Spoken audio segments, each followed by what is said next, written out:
Hi, everyone, and welcome. I am your Woo Woo Queen Gina, and this is All Things Woo Woo Podcast. I want to warmly welcome you into my sacred space where I will share with you the deepest parts of my woo woo self in the world of woo woo. Now, you can be anywhere in the world, and you chose to be here with me on my very first podcast ever, and for that, I am forever grateful. What you get from spending your time with me today is everything the universe has to offer. On the other hand, I am just a messenger. Please, my woo woos, please, don't shoot the messenger. All Things Woo Woo podcast will explore the world of woo woo, sharing with you all the ways in which you can use woo woo to enhance your human experience, manifesting the life you want using your intrinsic gifts and capabilities. We are powerful sentient beings, my woo-woos, with abilities far beyond our wildest imaginations. And on this podcast, you will learn ways to tap into that power, harness abundant information, knowledge, and wisdom from the divine realm of infinite possibilities. Join me, your woo-woo queen, here every week for a new woo-woo episode. All Things Woo Woo streams on all platforms, and you can subscribe on Patreon to get the latest information, notifications, and direct messages delivered straight to your inbox. We are about to embark on a magical journey, one you will find yourself fully immersed in once you start to understand and begin to unlock the infinite potential that resides in the world of woo woo. Now, when I refer to the term woo woo, I am talking about superconscious and mysticism, and not the cocktail. There is a cocktail drink named woo woo. However, for those of you who did end up here possibly looking for the recipe, no worries, your girl got you covered. It's made with vodka, peach schnapps, and cranberry juice. So please go and make your drink, then come back, spend a little time with me, your woo woo queen Gina, and enjoy your cocktail in the world of woo woo.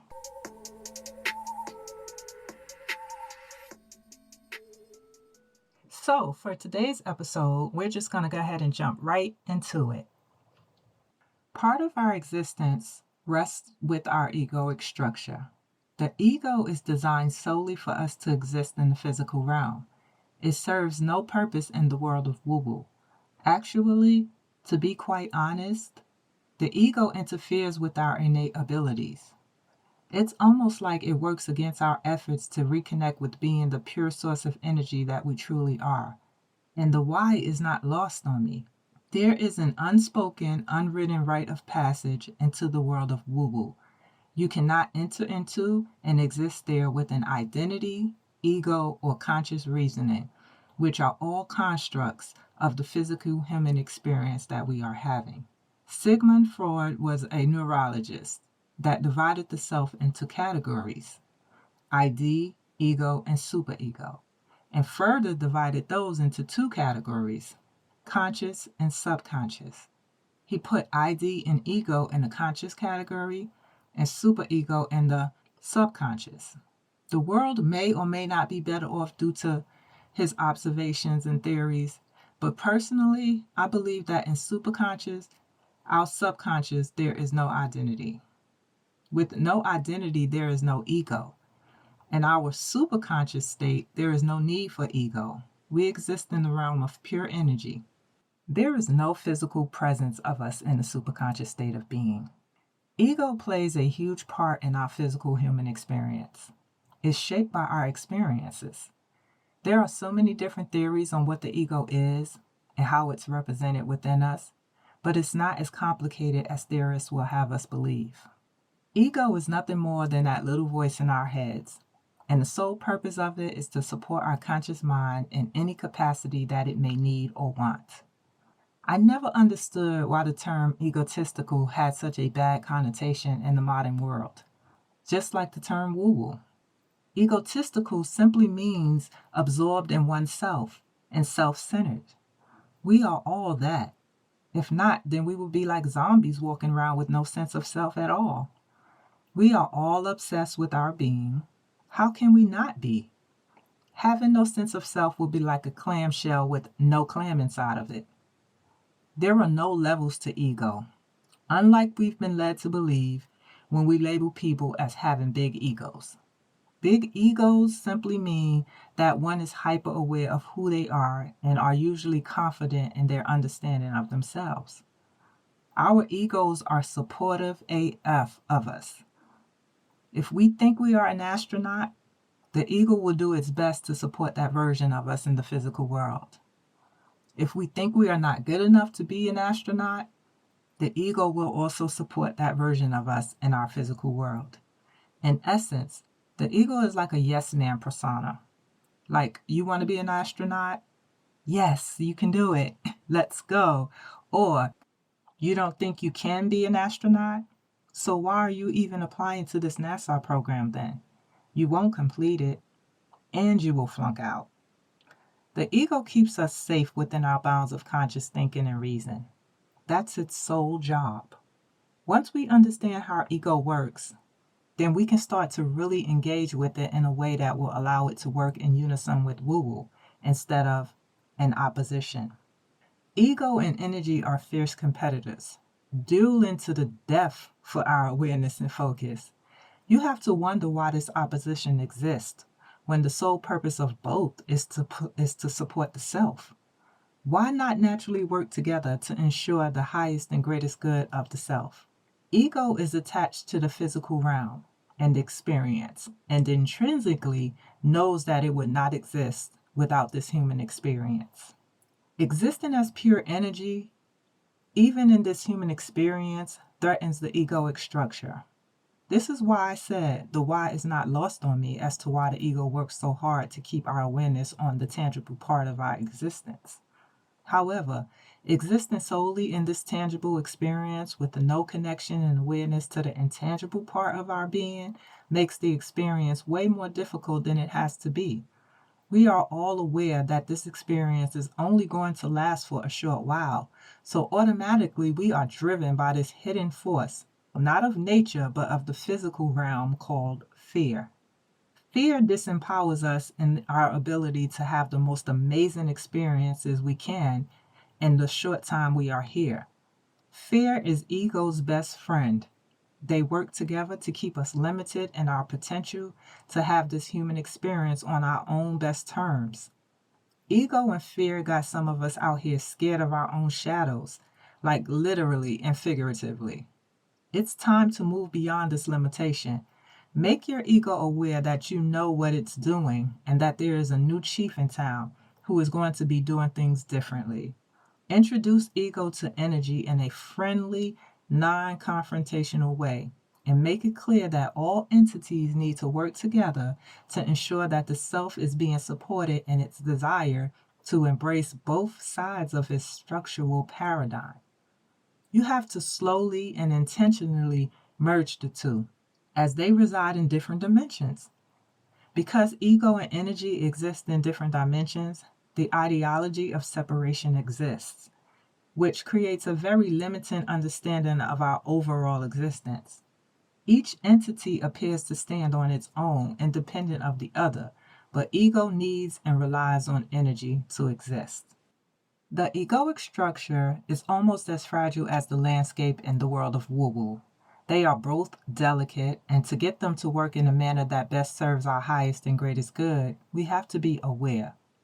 Ego holds all of our deepest, darkest secrets, and when it feels compromised, it will for sure go into the archives to remind us that it wants to be in charge.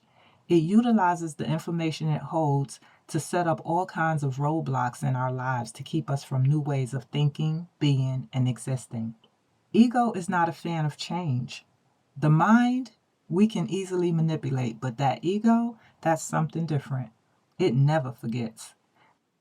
In the world of woo-woo, there is something known as Akashic Records, which is simply an infinite, energetic recording of everything the universe is and will be. That knowledge, wisdom, and insight is in all of us. Similarly, the ego holds on to every state of being we've had in this physical experience, and with that knowledge, it tends to make future projections on us. The ego works like artificial intelligence. It's originally programmed by the user, but in a manner that allows it to use the information it's been given to become more intelligent, and to some degree, even more intelligent than the programmer. At the end of the day, our being, pure essence, and nature supersedes our egos.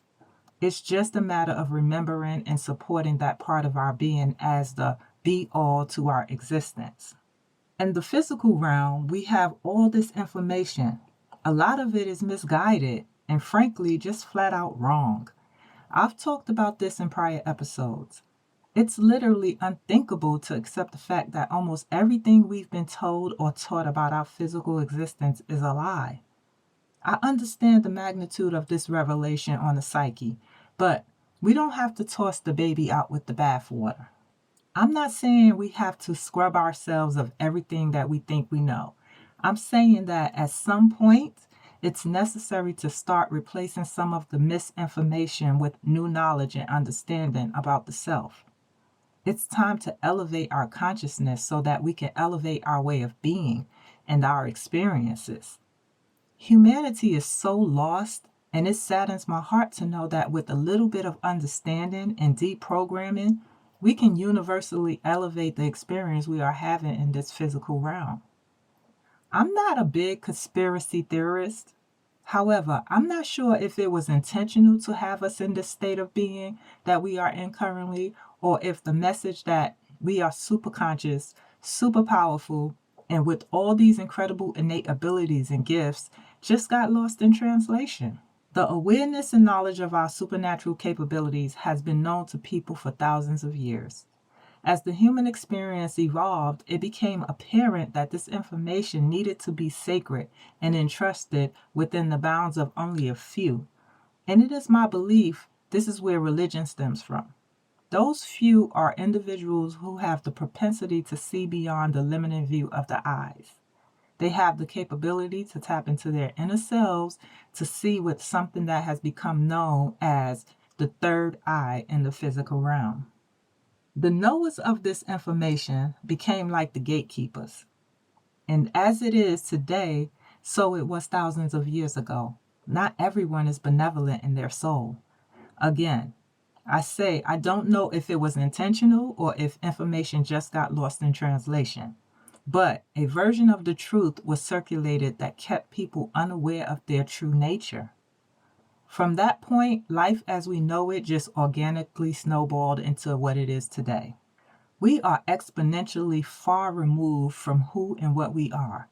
Being human is just a small, insignificant part of the story.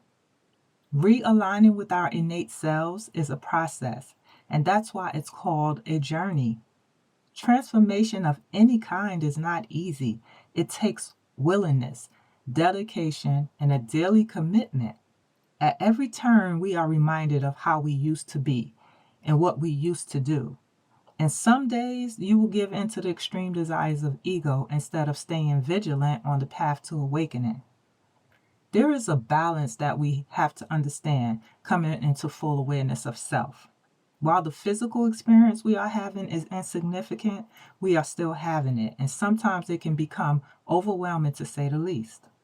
Even with the updated knowledge about the world of woo-woo, many still do not understand it, nor do they want to embark on a path that could possibly change how they view the world forever. While it seems daunting, the benefits far exceed the worries. If we are successfully able to cross the threshold to fully immerse ourselves into the world of woo-woo, then we become fearless. When we become fearless, we become powerful. With power, we dominate our physical experience in unlimited ways. Imagine a world where you are doing everything that you want to do with no hesitation, no lack, no fear, no resistance, nothing. This is what can happen when truly existing from a place of woo-woo. The greater the commitment, the greater the experience. If we exist with 1 foot in and 1 foot out, then our physical life will reflect it as well. I think it's important to reiterate here that existing from a place of woo-woo does not remove our emotional experiences in the physical world. However, it does change how we approach and deal with them. On the course of my journey, I've had many health complications, some very scary, and throughout the doctor's appointments and testing, I remained focused on my knowledge of being superconscious and existing in the world of woo-woo. This removed any and all fear and made me feel empowered to handle any outcome. There is something reassuring and freeing in acceptance. Once we accept what we are facing, then we can put all of our energy into the outcome we want for ourselves. Again, ego uses any and all measures to ensure its survival.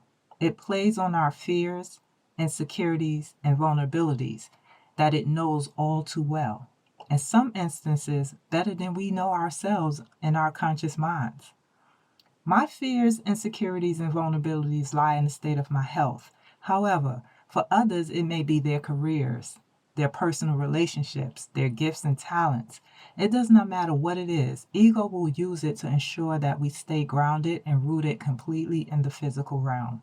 The obvious reason is that ego loses its identity in the world of woo, but there is an even more logical explanation for it. The upside down mechanism of the universe is at play, which is our innate ability to attract into our lives those things that we do not want, while seemingly being difficult to attract those things that we do. Even clearly understanding this mechanism, it's hard to flip the world upside down. It's possible and for sure a manipulation tactic to utilize this mechanism for our highest and greatest good, but it becomes tedious and confusing on a moment-to-moment basis. One would have to be aware of their thoughts constantly. To be completely empowered to attract desired experiences without manipulation, we have to be fully immersed in woo-woo. 1 foot in and 1 foot out will not work. The 1 foot out is susceptible to ego's manipulation tactics to keep us disempowered. We have no identity, ego, or physical capacity in the world of woo-woo, which only allows for a pure energetic existence. If we are able to ascertain and maintain this frame of being while in the physical world, then all that we need and or desire is automatically known, and we find ourselves in an abundance of everything we need: health, wealth, and love. I know it's easier said than done simply because of how we've existed for so many years. The physical world feels and seems like everything there is to our existence. I'm constantly evaluating how to exist as pure energy while fully immersed in the human experience. And to be quite honest, I succeed at it roughly 55% of the time. Outside of being in a space of feeling purely energetic, I'm battling my ego to get into an alignment with my new version of self. I'm one of those people who has been labeled as having a big ego, meaning I've always been strongly aware of my sense of self, feeling as if I knew exactly who I was. So I know the struggle is real trying to tame ego. It's just knowing we have to constantly remind ourselves of our true nature. Switching back and forth is not hard, but until we master it, it's a process. It helps to stay in the present moment as much as possible because our identity and ego is attached to the past. Not all of us, but many of us have a trauma-filled history. I refer to the human experience as a beautiful nightmare, and it really doesn't have to be that way if we just embrace our true nature. I think in many ways the reason we are so fascinated and in awe of nature and how animals exist is because they remain in their instinctual primal state. It's beautiful to watch how magical the non-sapient animal kingdom functions. I learn a lot by watching nature and primal animals. Existing in an energetic state feels amazing. Playing with energy within and around me is my favorite thing to do. Not every time, but most of the time when I'm connected to my energetic being, my identity and ego does not exist, and I lose all sense of my physical being. Pain does not exist, heartache does not exist, and thoughts do not exist. I'm sure most of my woo-woos have heard the term Reiki. It's the practice of using universal energy to heal and revitalize the heart, mind, body, and soul. Being able to harness energy in your hands is something to behold, and doing it never gets old. The best way I can describe being in an energetic state in the physical world is having a constant feeling of gratitude and an urge to want to smile for absolutely no reason at all. There are no intrusive thoughts in your head, and our heart space feels as if someone is gently giving it a massage. Everything seems more vibrant, and you can literally feel a light exuding from your body. So, my woo woos, it's that time, and in this episode, we covered a lot. Sometimes, when delivering information, action steps can be overlooked. So, I want to summarize some of the things we can do to start taming our egos now. These steps may seem a little forced and exaggerated in the beginning, but that's okay. It's supposed to feel weird, as it is not how we are accustomed to being.